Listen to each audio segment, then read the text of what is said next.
ठीक है, लेकिन इरशाद भट्टी साहब, जो ये बड़ी खबर सैयद काजी साहब ने दी है वो आखिरी हद क्या होगी? क्या लोगों को मारा जाएगा, पीटा जाएगा, तशद्दुद होगा, 25 मई की सूरत हाल होगी, या इससे भी भयानक मंजरनामा हमें देखने को मिलेगा?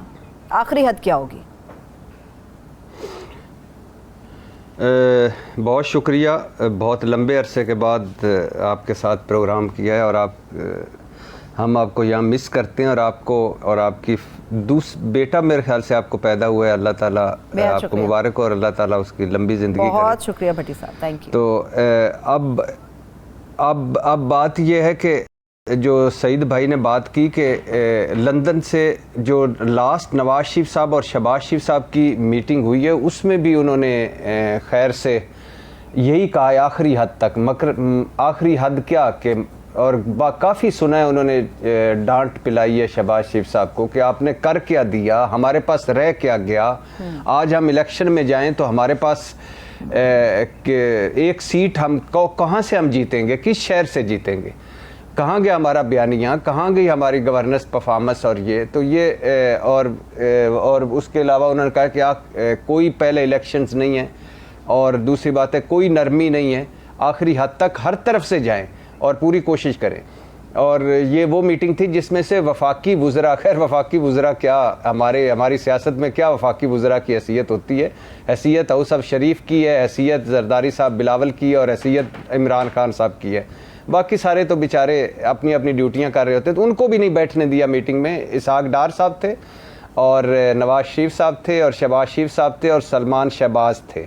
और एक तस्वीर बड़ी थी, एक तस्वीर मुझे वो बड़ी अभी भी हॉन्ट कर रही है, सईद काजी साहब ने भी वो देखी होगी, आपने भी देखी होगी, कि एक तस्वीर है जिसमें नवाज शरीफ साहब हैं, जिसमें हसन नवाज़ हैं, जिसमें सलमान शहबाज हैं, जिसमें इसहाक डार हैं और जिसमें हमारे वज़ीर आज़म शहबाज शरीफ है। मतलब चार वो क्या कहते हैं मफरूर इश्तिहारी हमारी अदालतों के और पांचवा हमारा वज़ीर आज़म।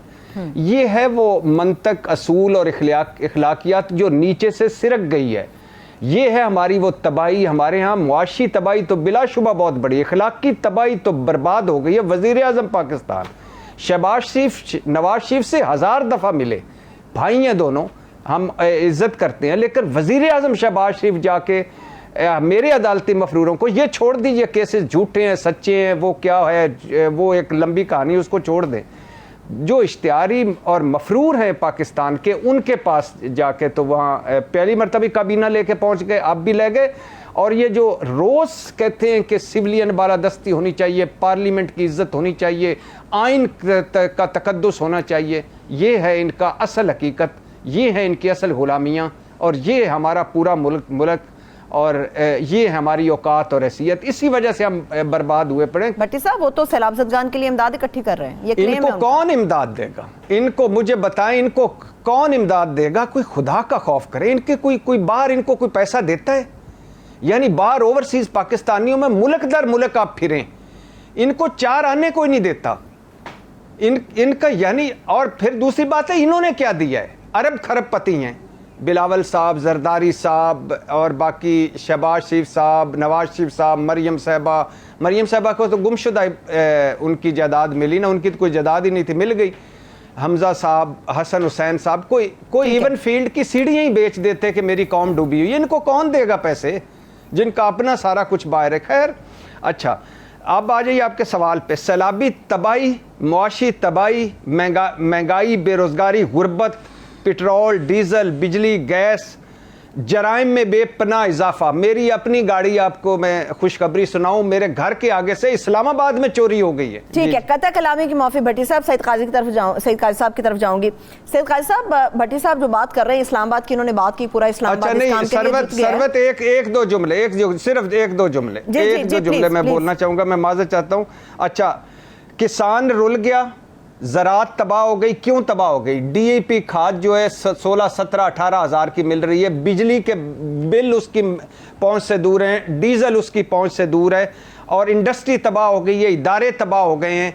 27 किलोमीटर की हुकूमत जो वफाक की, उसका एक ही, और ये जो कौमी हुकूमत है वफाक, एक ही एजेंडा है, इमरान खान को किस तरह पकड़ धकड़ के अंदर करना और इससे जान छुड़वानी है। कोई अवाम नहीं, कोई बेरोज़गारी नहीं, कोई गुर्बत नहीं, कोई महंगाई नहीं। इरशाद भट्टी साहब, ये तो इमरान खान साहब भी हर बार कहते हैं जलसों में, वर्कर्स कन्वेंशन में, लॉयर्स कन्वेंशन में, उसके अंदर भी, कॉर्नर मीटिंग्स के अंदर भी बात कहते हैं कि मुआशी इस्तेहकाम तब आएगा जब सियासी इस्तेहकाम होगा। आपको याद होगा कि मौजूदा गवर्नमेंट जिस तरह से आई थी, उन्होंने कहा था कि मिल बैठते हैं, बैठ कर बात करते हैं। इमरान खान साहब भी ये बात करते हैं कि सियासी इस्तेहकाम ज़रूरी है मईशत की बहाली के लिए। तो जब एक तरफ ये एहतजाज की कॉल दे रहे हैं, राना सनाउल्लाह साहब कह रहे हैं आप इस्लामाबाद आए, हम भी धुनी देने के लिए तैयार बैठे हैं, तो ऐसे में तसादुम हो सकता है, मामला ठीक नहीं हो सकते। आम आदमी की बात तो कोई नहीं सुन रहा, माशरियत तो तबाह होती रहेगी फिर। जी बिल्कुल ठीक कह रही हैं। पहली बात, सईद काजी साहब की बात ठीक है, मैंने भी यही सुना है कि नवाज शरीफ साहब ने कहा है कि मरीम नवाज साहबा को पासपोर्ट दें और वो यहाँ आएँ। दूसरी बात ये है कि खैर से इस वक्त आप ज़रा अगर पूरा ब्रॉडर पिक्चर में तस्वीर देखें तो, और जो पीडीएम है इस वक्त, पीडीएम ने क्या किया, पीडीएम ने आकर उनके जो अहदाफ हैं उनमें इमरान खान साहब को हटाया, उसके बाद नैब ख़त्म किया, बेशर्मी और ढिठाई के साथ नैब ख़त्म किया, 150 के करीब करप्शन रेफरेंसेस वापस चले गए हैं और फुल स्टॉप कामा, मुजरमों मुलजमों ने अपने वकीलों के साथ मिलकर फुल स्टॉप कामा ऐसा चेंज किया अपने केसों को सामने रख कर के नैब मुक गया है। और ये NRO 1 है, 2 छोटा था, ये NRO 1 है जो खुद को ही खुद दिया। अच्छा, तीसरा EVM इलेक्ट्रॉनिक मशीन से जान छुड़ाई। अब है किसी ना किसी तरह पंजाब हुकूमत लेना। पंजाब हुकूमत लेंगे तो नवाज शरीफ साहब की वापसी होगी, पंजाब हुकूमत लेंगे तो वो उनके केसेस को ख़त्म करेंगे, बारगेन करेंगे और नायली पर बात होगी। उसके बाद है क्या कहते हैं, इमरान खान साहब को नाहल करवाना, उसके बाद है इमरान खान साहब को जेल भिजवाना और ये जान छुड़वाना, और उसके बाद जाके कहीं इलेक्शन पे जाना। तो इमरान खान साहब की नज़र में नवंबर की तकर्री, इमरान खान साहब कहते हैं माई वे और हाई वे, मतलब मुझे वज़ीर आज़म कबूल नहीं, मतलब मुझे पार्लियामेंट कबूल नहीं। मीडिया से भी उनको शिकायतें हैं और बाकी भी इदारों से भी, FIA और पता नहीं क्या क्या, और पीडीएम भी कह रही हैं कि हम नवंबर की तकर्री हम करेंगे। उसके बाद उनका जो मैंने आपको लिस्ट बताई है वो, अब मुझे बताएं इसमें अवाम कहाँ है, गुर्बत कहाँ है, बेरोज़गारी कहाँ है, महंगाई कहाँ है, इसमें कहाँ है, सैलाब कहाँ है। नवाज शरीफ शहबाज शरीफ साहब की जो मीटिंग हुई है सारे ख़ानदान मिलकर, उसमें सब कुछ बात हुई है, लेकिन कोई बात नहीं हुई। मुझे नहीं, बाहर नहीं आई बात कि उन्होंने सैलाब पर वो उनके आप दीदा हो गए हों, या उन्होंने कहा होगा कि शहबाज तुम यहाँ मुझे मिलने आ गए हो, तुम तो खादमे आला से खादमे आजम बन गए हो। नहीं, ऐसी कोई बात नहीं हुई। वो जो उनका फोकस था मरियम को भिजवाओ, बाकी मेरी मरियमें जेलों में सड़ें, सैलाबों में रुले, डूब जाएं, वो उनको कोई नहीं है। अपनी मरियम चाहिए, अल्लाह मरियम साहबा को लंबी जिंदगी दे और वो लंदन जाएं। अब ये है कि अब ये होगा क्या, तसादम होगा। मुझे वायलेंस नजर आता है, नफरत, अब कोई मईशत नहीं है, कोई सारे हमारे पाकिस्तान से बड़े हो गए हैं, इनकी अनाएं, इनकी जिद्दें, इनकी लड़ाइयाँ, मईशत तबाह हो गई है। ये ऐलान होना बाकी है, प्लीज ज़हन में रखिए।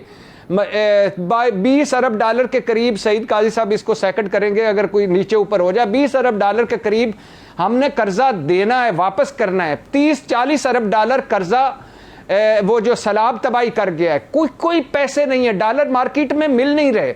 और यही दुख है कि ये तजर्बाकार थे, ये अहल थे, ये अरस्तु थे, ये बुकरात थे, ये सुकरात थे, ये कहते थे कि हम आएंगे सारे मसाइल हल करेंगे।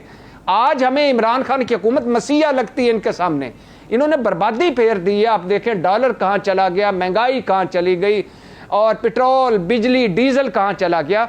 इमरान खान इन्हीं वसाइल में सस्ता पेट्रोल दे रहा था, सस्ती बिजली दे रहा था, अपना घर मंसूबा शुरू किया हुआ था, एहसास प्रोग्राम शुरू किया हुआ था, कोरोना हैंडलिंग हुई, हेल्थ कार्ड हुआ, सब्सिडीज भी दे रहा था, डैम्स भी बन रहे थे, 7 सनती जोन भी लगे हुए थे, लंगर खाने पनाह गायें भी चल रही थी, कर्जे भी उतारे जा रहे थे, लिए जा रहे थे, टैक्स कलेक्शन हो रही थी, और किसानों के साथ यानी किसान का ज़रात का पैकेज भी दिया था। ये अरस्तु, ये बुकरात, ये सुकरात आए हैं, लेकिन चूंकि विजन नहीं था, रोड मैप नहीं था, फोकस नहीं था, जिन चीज़ों पे फोकस था वो कर लिया, ईवीएम मशीन ख़त्म कर दी, नैब ख़त्म कर दिया, अब अगला एजेंडा इमरान खान को ख़त्म करना, नवाज शरीफ का को रिवाइव करना। तो मुझे ये जो सईद भाई कह रहे हैं ना, खंदकें खोदी गई हैं, हाँ जी। ये खंदकें घर घर खुदी हुई हैं, घर घर तकसीम है, इसलिए बहुत मुझे खतरा लग रहा है। अल्लाह मेरे पाकिस्तान पर रहम करे और मेरे लोगों पर रहम करे, हम तो लुटे गए हैं चारों तरफ से। सही है।